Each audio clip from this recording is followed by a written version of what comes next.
let's get to the final game on the slate. Um, the DC Defenders, who just got whooped, Sean, as you mentioned last week. And so that has really, I think, changed the way that people are viewing them. They are at the Vipers, who also, did well last week in terms of they were struggling in weeks 1 and 2 with the yardage, and then finally they converted yardage into points in week 3. So the Defenders at Tampa Bay Vipers, the Defenders opened as a 1-point underdog, which was just egregious. That has been bet to 2.5, crossed over 0. So the Defenders are now 2.5-point favorites on the road. A 44.5 over under. Sean, what do you think of this game here? Yeah, I mean, like you alluded to, when I saw the opening line, I thought it was a typo. And I've been a Tampa Bay Vipers backer. I ended up biting on them at plus 7.5 last week, barely won by the hook. But I've been saying, their offense has been moving the ball; they just haven't been scoring. So I looked at this game thinking I might be able to get them at plus 7 or something, and then DC got blown out. And then when I saw DC getting +1, I just thought it's almost one of those lines where you think it's too good to be true. Like, what am I missing here? But yeah, sure enough, I think this is one of those games where the Sharps and the public are probably on the same side. So I could see this ending up, pushing to DC -3.5 or so. That's where I had it. So yeah, I got in on them when they were -1. And I'll probably back them again. I think at 2.5, you still have some value there. I think once they get to 3.5, I'll back off because, like I said, we're still not sure, where to rank them now after last week. I mean, that was brutal. So it's going to be hard to back them here. Tampa Bay is going to be starting Aaron Murray, it sounds like.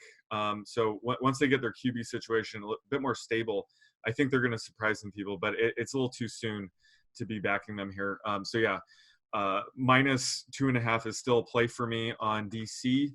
And then when it comes to DFS, I think it's a good time to reinvest in DeAndre Tompkins. He's 5,200 again this week. I think that's where he was last week. And he was about 60% owned in GPPs, so massive chalk. He had a dud, 1 catch for 18 yards, but the entire DC offense put up a dud. So I think if they bounce back here, he's going to be a steal at that price, and I think he'll be lower owned. I could see him being in like the 25 to 30% range, which is way too low for him. He's going to be on the field most of the plays, and I think they'll rebound this week, and we'll see the DC offense we saw in the first 2 weeks. So I think Tompkins is a good bounce back play this week in DFS. All right. Shout out, by the way, to Tony Marquise, who does the air yards data for us at Action Network.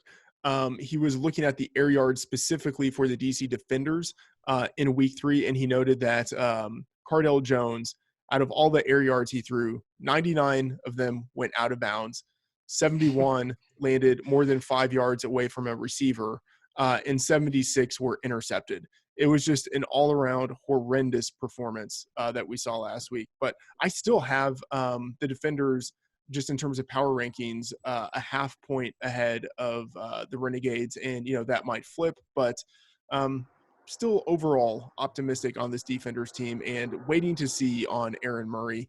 The word is that he probably will play, but I haven't projected him yet until he actually returns to practice. Raybon, what are your thoughts on this game here? Yeah, I have it DC by 3.5. So I'm kind of in line with you guys. I think the number opened very curiously. I think DC is the better team. I'm a little bit wary only because we have seen the home field advantage has come into play a lot with teams kind of going on a road and struggling a bit. So Tampa Bay looked better last week, and I think they kind of, if they can get Murray back and kind of mix in Flowers, as kind of that gadget guy, I think their offense will be better. So I think this probably could be a toss-up game. I think I'm actually leaning toward the total and betting the over more so than even DC.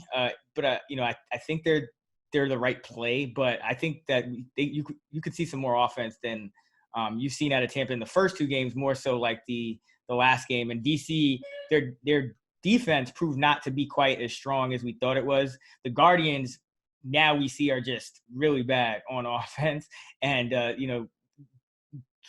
under 10 points 2 weeks in a row. So I don't think that I think Tampa Bay kind of turning it around. I think it could be another game similar to what we saw with them against Houston last week. So I like the values on the Tampa Bay side. Jalen Tolliver, he ran 100% of the routes. So did Daniel Williams last week, and Reese Horn ran 96%. They also could get Nick Truesdale back. So I like Quentin Flowers and Aaron Murray. I think that you might see some surprising offense out of them as they kind of get it together. And Raybon, to your point about the over potentially having some value here, Tampa Bay, I think, is pretty clearly the worst defense in the league. If not the worst, one of the 2 or 3 worst. For the season, they are last in the league with just 1 interception and 3 sacks. So teams have really been able to move the ball against them. And then, on the flip side, they have shown the ability to move the ball, even though they don't always score points on it. But, the ability to move, to accumulate yards, in the end, that tends to result in points.